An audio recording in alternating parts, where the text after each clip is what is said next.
اللہ کے سوا کسی اور کی اطاعت جس سے اللہ کی معصیت لازم آتی ہو، شرک۔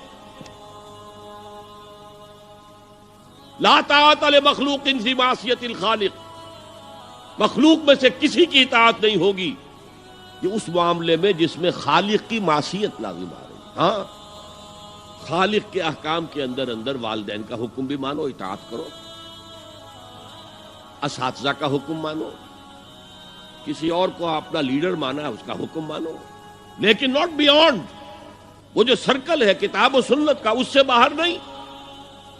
لا طاعت لمخلوق فی معصیت الخالق، یہ آپ الجبرے کے فارمولے کے طور پر اپنے سامنے رکھیے۔ اب اسے اپلائی کیجئے، جیسے فارمولوں کے ذریعے سے پھر بڑے بڑے وہ سم جو ہے وہ حل کیے جاتے تھے سوالات۔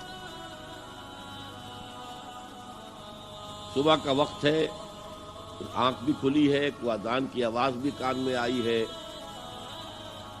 آپ کا نفس کہتا ہے ابھی سو جی۔ آپ نے اپنی چادر یا کمبل کو درست کیا اور کروٹ لی اور سو گئے۔ یہ کیا ہے؟ آپ نے کس کا حکم پیچھے پھینکا اور کس کا حکم مانا؟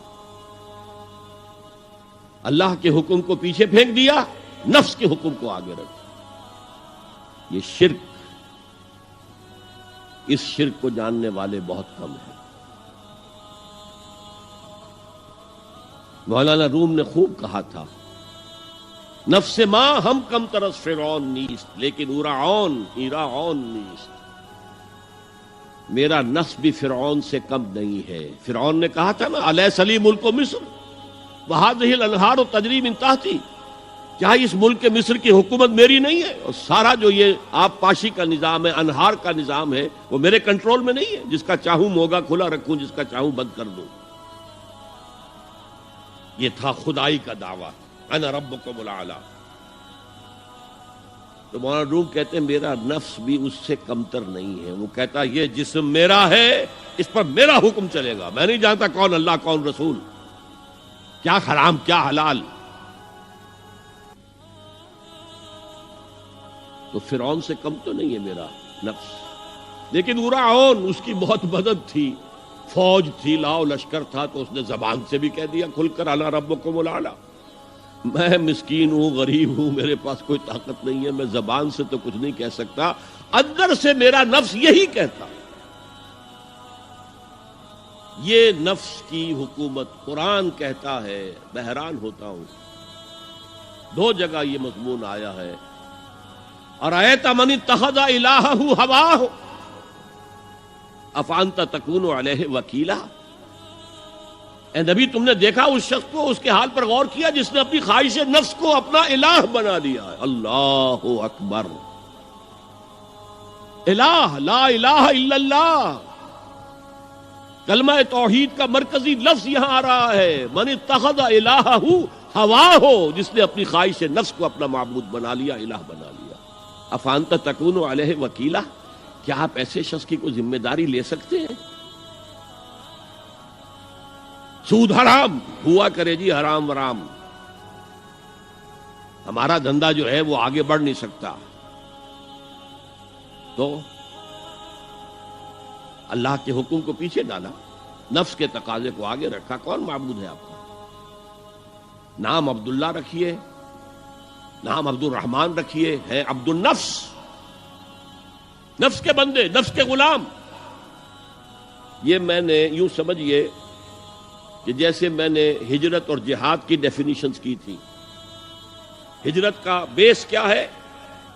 پوچھا گیا ایو الہجرت افضل یا رسول اللہ، اے اللہ کے رسول بتائیے سب سے اعلیٰ ہجرت کون سی ہے، افضل؟ فرمایا ان تہجر ما کرہ ربک، ہر اس چیز کو چھوڑ دو جو تمہارے رب کو پسند نہیں۔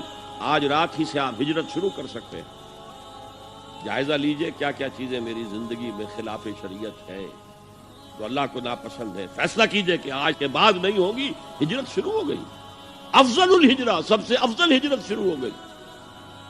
لیکن ٹاپ پر لے جائیے تو یہ ہجرت جب اللہ کے دین کو قائم کرنے کی جدوجہد اس مرحلے پر آ جائے کہ اب باطل کے ساتھ ٹکراؤ ہے اور اب چاہیے کہ ساری قوت ایک مرکز پر جمع ہو جائے، ہجرت فرض کر دی گئی، وہ ہجرت گھر بار چھوڑ کر، اہل و عیال کو چھوڑ کر، اور مکے کے بھیڑیوں کے رحم و کرم پر چھوڑ کر اپنے گھر والوں کو جو لوگ ہجرت کر کے آئے، حکم تھا۔ ہجرت مدینہ فرض تھی، ہجرت حبشہ فرض نہیں تھی، صرف اجازت تھی کہ جن سے سختیاں نہیں جھیلی جا رہی مزید وہ چلے جائیں۔ تو ہجرت کا یہ ابتدائی نقطہ، انتہا یہ جہاد، المجاہد من جاہد نفسہ، جہاد تو یہاں سے شروع ہو گیا، اپنے نفس کے خلاف جہاد کرنا۔ صبح نفس نے کہا ابھی سو جاؤ، آپ نے نفس کی بات کو رد کیا، اپنا کمبل اٹھا کے پھینکا، اٹھے، وضو کیا، نماز کے لیے آپ مسجد چل دیے، آپ نے جہاد کیا نفس کے خلاف۔ یہ افضل الجہاد ہے، اور سب سے چوٹی اوپر یہ ہے کہ جب وہ حق و باطل کی جنگ ہو تو جان ہتھیلی پر رکھ کر میدان میں حاضر ہو جاؤ۔